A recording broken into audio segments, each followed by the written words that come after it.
ഞാനൊരു രാഷ്ട്രീയ പ്രസംഗമൊന്നും നടത്തുന്നില്ല. അതിനുള്ള തയ്യാറെടുപ്പുമായിട്ടല്ല ഞാൻ വന്നിരിക്കുന്നത്. നമുക്കറിയാം, കേരളത്തിലെ ഏത് തിരഞ്ഞെടുപ്പ് കഴിയുമ്പോഴും അതിന്റെ സ്റ്റാറ്റിസ്റ്റിക്സ് ഒന്ന് പരിശോധിക്കുമ്പോൾ നമുക്ക് മനസ്സിലാകും, വെറും 2% അല്ലെങ്കിൽ 3% അല്ലെങ്കിൽ 4% വ്യത്യാസത്തിൽ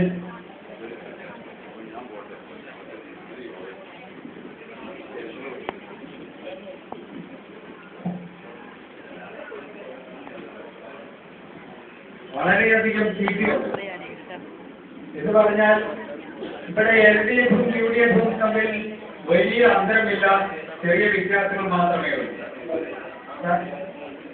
സജീവ രാഷ്ട്രീയത്തിൽ ഉള്ളവരായ കുറെ ആൾക്കാർ രണ്ട് ടീമിലും UDF-ലും LDF-ലും ഉണ്ടായിരിക്കും. അവർ എങ്ങനെ വന്നാലും എത്ര പ്രവർത്തനം നടത്തിയില്ലെങ്കിലും അവരവരുടെ കാൻഡിഡേറ്റ്സിന് വോട്ട് ചെയ്യും.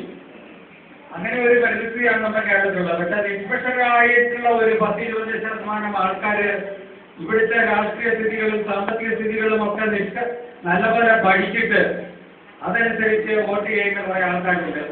അവരുടെ ഇടയ്ക്കായിരിക്കണം നമ്മുടെ കാര്യമായ പ്രവർത്തനം നടത്തേണ്ടത്.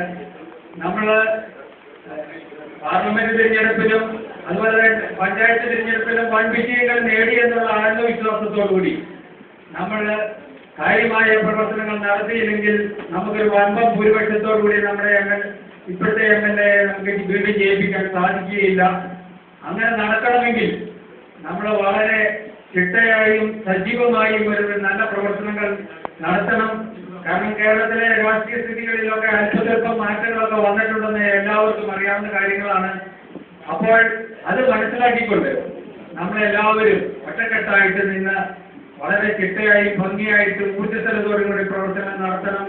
അതിന് കേരള കോൺഗ്രസ് പാർട്ടിയുടെ എല്ലാവിധ സജീവമായ പിന്തുണയും പ്രവർത്തനങ്ങളും ഉണ്ടായിരിക്കണം എന്ന് മാത്രം പറഞ്ഞുകൊണ്ട് ഞാൻ വാക്കുകൾ